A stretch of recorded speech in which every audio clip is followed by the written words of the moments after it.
toute une programmation que vous annoncez là. On dirait qu'à chaque saison, on se donne des défis. Hein? On se dit, bon, pas nécessairement que ce sera mieux que la saison d'avant ou la saison actuelle, mais qu'est-ce qu'on peut faire de plus? Quelle équipe on peut réunir autour d'un projet? Dans Molière, vous aviez l'an passé, avec le Bourgeois gentilhomme, une équipe de 20 comédiens, puis là, vous récidivez. Oui, avec une équipe de 21 comédiens, musiciens, réunis autour de Robert Bellefeuille, qui va présenter l'Opéra de Katsu de Bertolt Brecht, une adaptation de René Daniel Dubois. Ça, c'est très important parce que le texte va être neuf. Et c'est Pierre Benoît, qui quand même est un des grands compositeurs musiciens qu'on a au Québec, qui va s'attaquer à la musique de Kurt Weill. Et Robert va diriger, entre autres, Serge Postigo dans le rôle de Mac the Knife. Et je sens qu'il y aura une rencontre entre un personnage et un acteur. Bon, évidemment, Serge est entouré d'une équipe costaude. Défendre Brecht aujourd'hui, ça prend des gens aguerris au métier, puis en même temps, on intègre beaucoup de jeunes de la relève, donc ça va être un très, très beau projet. Vous avez annoncé aussi une collaboration avec Piccolo Teatro di Milano. Oui, voilà, c'est la deuxième collaboration que l'on fait en italien avec surtitres anglais et français. Et là, c'est Goldoni. Nous, on a décidé que le fil qu'on suivait avec le Piccolo, c'est Goldoni, mais en italien. Ça s'est très bien passé il y a 2 ans. C'est pas pire quand on va à l'opéra, on a les surtitres. Tout à fait. Bien, les surtitres fonctionnent très bien, mais nous, on veut créer des ponts avec la communauté italienne, avec la Place des Arts qui présente le spectacle. Et là, c'est Naples et Milan. C'est le Piccolo Teatro et les Teatra Uniti à Naples. Et un des personnages importants de ce théâtre-là, c'est Tony Servillo, qui est un acteur, metteur en scène, auteur italien, acteur de cinéma. Et il s'est donné un des grands rôles dans la pièce, dans la production. J'ai vu la production à Bobigny il y a 2 ans. C'est fabuleux. Je veux dire, c'est le grand jeu italien, là, comme on l'aime, là, avec à la fois beaucoup de rire, mais contrairement à son Arlequin, dans Goldoni et sa trilogie de la villégiature, il y a une réflexion qui est portée quand même sur l'humain qu'il côtoie. Alors, on oscille entre la comédie, la légèreté, mais en même temps, il y a des drames presque tchécoviens qui se jouent à la fin. C'est très intéressant. Vous ramenez aussi Michel Tremblay au TNM. Et les 40... Hey, Michel va être en anniversaire, là. On va fêter tous les anniversaires de ses textes. On sait qu'il fête le 30e anniversaire des Belles-Sœurs. Et nous, c'est le 40e anniversaire d'À toi pour toujours ta Marie-Lou qu'on va souligner en avril 2011. Ça fait 40 ans que la pièce a été écrite. Elle est jouée, rejouée. C'est Gilles Champagne, cette fois-ci, qui va relire la pièce avec 4 acteurs formidables. Avec Denis Bernard, ça, c'est une trouvaille, ça. Denis Bernard dans Léopold, c'est une rencontre, là. Ah, il va être gigantesque. Et Marie Michaud, ils se connaissent très, très, très bien. Va jouer Marie-Lou. Et les 2 sœurs aussi, qui sont les Dané Manon Sacré Sandra. En fait, la Manon de Dané Manon et la Carmen de Sainte-Carmen de la Maine.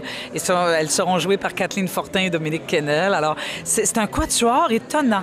Mais nous, vous allez voir, on va célébrer la fête de Tremblay au TNM. Quelle autre pièce, Mme Pintin? Hamlet. Nous allons présenter le Hamlet, et je vais dire maintenant le Hamlet de Marc Bellan, parce que Marc Bellan a joué Hamlet il y a 20 ans, et là, il sera le metteur en scène, une traduction de Jean-Marc Dalpé, et il va diriger le jeune Benoît McGuinness dans le rôle de Hamlet, et ça aussi, à mon avis, ça va être une rencontre.